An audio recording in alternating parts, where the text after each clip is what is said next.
ये एक सर्किट है, इसमें जीनर डायोड आपको दिखाई दे रहा होगा। इसका जीनर वोल्टेज दिया है 5 वोल्ट है।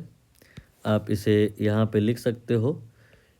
इसका मीनिंग ये होता है कि अपने अक्रॉस ऑलवेज 5 वोल्ट मेंटेन रखेगा, टुगेदर विद इसके पैरेलल में जो लगा है उसके अक्रॉस भी 5 वोल्ट ही मेंटेन रखेगा।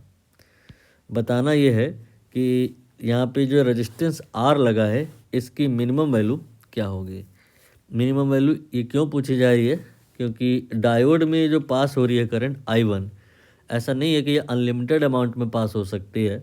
90 मिली एम्पियर से ये करंट एक्सीड नहीं कर सकती है, क्योंकि दैट टाइम फिर यहाँ पर बर्निंग होने के चांस आ जाएंगे।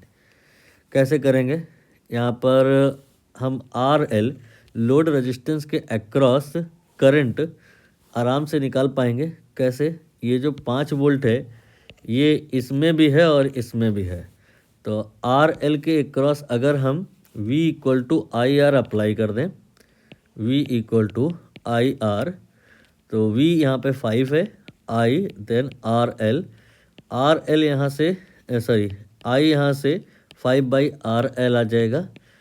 RL एक्चुअली क्या है, बहुत ज़्यादा होता है, इसीलिए जो करंट होता है वो यहाँ पर 0 आएगा। इस जगह पे जो I2 है, I2 वो 0 होगा। इसकी वैल्यू कोई कंसिडरेबल अमाउंट में नहीं होगी, राइट। बाकी अगर आपको कन्फ्यूज़न हो रहा है तो आप अभी कोई finite amount of current I2 मान के भी प्रोसीड कर सकते हो, बाद में फिर उसको 0 ले सकते हो। यहाँ पे जो करंट ये वाली आ रही है उसके 2 पार्ट हुए हैं, कुछ पार्ट यहाँ जाएगा, कुछ पार्ट यहाँ जाएगा, ठीक है। अब यहाँ पे करंट कितना होगा, थिंक अबाउट दैट। ये जो आपकी यूनिट है इसमें 5 वोल्ट का वोल्टेज आ रहा है, इसको आप सिंगल यूनिट मान के चलें, और इस पर इस 50 वोल्ट का 5 वोल्ट आ गया है। 50 वोल्ट का 5 वोल्ट इसमें आ गया है, तो रह गया 45, वो किधर आएगा, दैट 45 जो होगा will be in that resistance. और अब इस रजिस्टेंस में V और R जो अगर मान लें नोन है तो I निकाला जा सकता है, that will be 45/R। Now यहाँ पे R एक्चुअली नोन तो नहीं है, R और I इनका वेरिएशन यहाँ से क्लियर हो रहा है कि जो अगर हम R को कम करेंगे तो I बढ़ जाएगा, और यहाँ पे I अगर बढ़ेगा, यहाँ वाली करंट अगर बढ़ेगी तो फिर उसी के 2 पार्ट हुए हैं, कुछ आगे गया है कुछ यहाँ गया है। यहाँ जो गया है वो फिक्स अमाउंट है, जैसे कि मान लो 1, और तो यहाँ से अगर 10 एम्पियर जा रहा है तो 1 इधर चला जाएगा, 9 इधर आ जाएगा। यहाँ से 15 गया तो 15 में से 1 इधर चला जाएगा, 14 इधर आ जाएगा। मेरे कहने का मोटिव ये है कि जो अगर यहाँ करंट बढ़ेगी तो फिर अकॉर्डिंगली यहाँ भी बढ़ेगी, और यहाँ पे कोई भी करंट नहीं पॉसिबल है, इससे ज़्यादा करंट अलाउड नहीं है इस जीनर डायोड में, बिकॉज यहाँ पे बताया गया कि बर्निंग हो जाएगी। तो जब I1 पे एक लिमिट फिक्स है तो I पे भी एक लिमिट फिक्स है।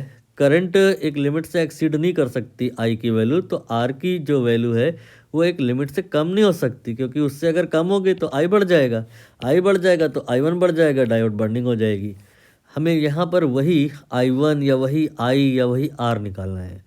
अब आप यहाँ की करंट को 0 मान के चलें, तो जो I1 है इस पर लिमिट कितनी है, 90 मिली एम्पियर है, तो यही आपका I का भी वैल्यू हो जाएगा, यही I1 का भी वैल्यू हो जाएगा। कितना हो जाएगा, 90 मिली एम्पियर। ये I1 या I आप यहाँ पे रख दो तो R निकल आएगा। 45 डिवाइडेड बाई I की वैल्यू 90 मिली एम्पियर है, आप इसको 10 की पावर -3 से गुणा कर दो तो ये आ जाएगा आपका 1/2 इंटू 1000, ये आ जाएगा आई थिंक 500 ओम के बराबर का मिनिमम यहाँ रजिस्टेंस लगाना पड़ेगा। इससे कम लगाओगे तो क्या हो जाएगा, यहाँ पे करंट की वैल्यू जो होगी वो 90 मिली एम्पियर से बढ़ चुकी होगी।